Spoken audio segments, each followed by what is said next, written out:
Hello, my name is Josiah, and today we're talking about TKA with aquatic therapy. So first, I'll talk about what TKA is. TKA is a total knee arthroplasty, a surgical procedure where a damaged or a worn-out knee joint is replaced with an artificial implant. Recommended when a person has severe knee pain or stiffness that affects daily activities that doesn't improve with medication, physical therapy, or other treatments engaging with this type of audience. After surgery, physical therapy immediately begins, and recovery can take 6 to 3 months for full recovery to back to daily living activities. And then after for a full year to gain full strength and flexibility. In this image, you can see that the damaged knee joint right here is getting cut off and then replaced with the implant to help recover with recovery. So the main issues that come from a TKA surgery after is swelling. The first week to 3 weeks is acute swelling. The knee and the lower leg can have significantly swollen. You likely need to elevate, ice, and press. So price method to ensure uh, great inflammation, a reduction of inflammation. Swelling can cause tightness and reduce range of motion. From weeks 4 to 6, this is where we slowly see a decrease. Swelling starts to subside by May, but may still be present after activities. We notice improvements with icing and exercise and elevation. From after now to 2 to 3 months, residual swelling. Mild swelling may linger, especially after walking or standing for long periods of time. Some people report minor puffiness around the knee for 3 to 6 months, even up to a year in some cases. As you see, this is what a knee looks like immediately after surgery. This is probably within the first 3 to 5 weeks of post-op. And then now we'll talk about aquatic therapy. Aquatic therapy can also be called hydrotherapy or pool therapy, which is exercise done in warm water. It uses the buoyancy, resistance, and the warmth of the water to aid in movement, reduce pain, build strength without stressing your knee joints too much or any lower extremities or upper extremities. This typically is done 3 to 4 weeks after surgery once the incision is fully closed and healed, depending on the circumstances. So now I want to talk about the importance of all this. The importance of combining these two things together is one, we reduce stress and then faster and safer movements in aquatic therapy for the TKA. Buoyancy of the water supports body weight, reducing the stress of the knee joint. Patients can start moving earlier with less pain and the risk of not the risk of landing too hard. Number two, pain relief and swelling reduction. Relieve the muscle and joint pain, increase circulation, reduce inflammation and edema.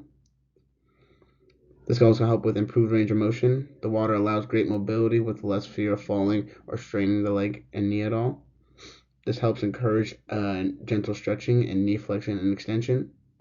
And studies have shown that better range of motion outcomes compared to land therapy alone. And finally, this helps with the functioning and strengthening balance. Water provides a natural resistance in all directions and greater build of muscle without too much impact on the knee.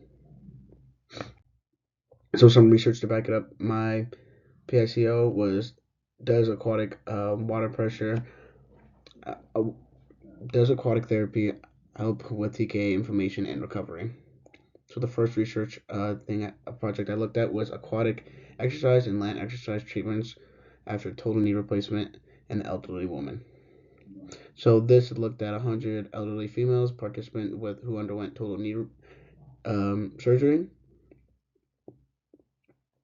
They split up in 3 different categories: aquatic exercise, home exercise, and land exercise, based on just splitting up in a different amount of groups, nothing specific. And after they do the surgery study, they had each of them do each of these certain type of exercises and then look back at the studies. And in the findings, the range of motion of all groups significantly improved in the knee range of motion, but with aquatic exercise and land exercise exhibiting more pronounced gain compared to the home exercises and the full range of motion. Pain reduction. Participants in all groups experienced decrease in pain levels, with aquatic therapy and land therapy reporting greater relief then also home exercise groups. A strengthening group, looking at the strengthening side of it, they demonstrated a tendency towards more improved knee flexor strength, although changes in extensor strength were not significantly found in this study. My second study looked at the effect of aquatic therapy and land-based therapy versus land-based therapy alone with range of motion, edema, and the function of the hip and the knee. So this overlooked at to assess if adding aquatic therapy to the standard land-based rehabilitation outcomes such as range of motion, edema, and functional ability. In the findings of this in these two groups, they found that in the range of motion, the combination of aquatic and land-based therapy showed a moderate improvement in the range of motion compared to land-based therapy alone. The edema reduction. Participants receiving combined therapy experienced a significant reduction in edema, with an average decrease of 3.6 centimeters in limb circumference. The functional outcomes. While there was moderate improvement in the functional outcomes, these changes were not considered clinically significant in the studies.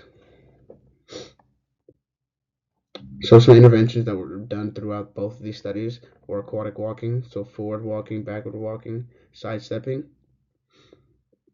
range of motion exercises such as heel slides, knee flexion and extension, and hip circles, strength exercises such as straight leg raises, mini squats, marches in place, and step ups. Some stretches and flexibility that were done were some hamstring work, quad, and calf stretches using the pool wall or flotation aids. It's hard to see in these images, but some of them are doing deep lunges, uh, reaches across, one leg stretches, and single RDLs to help with that, focusing on that knee joint and the single range of motion movement. And here are my citations. That is it. Thank you.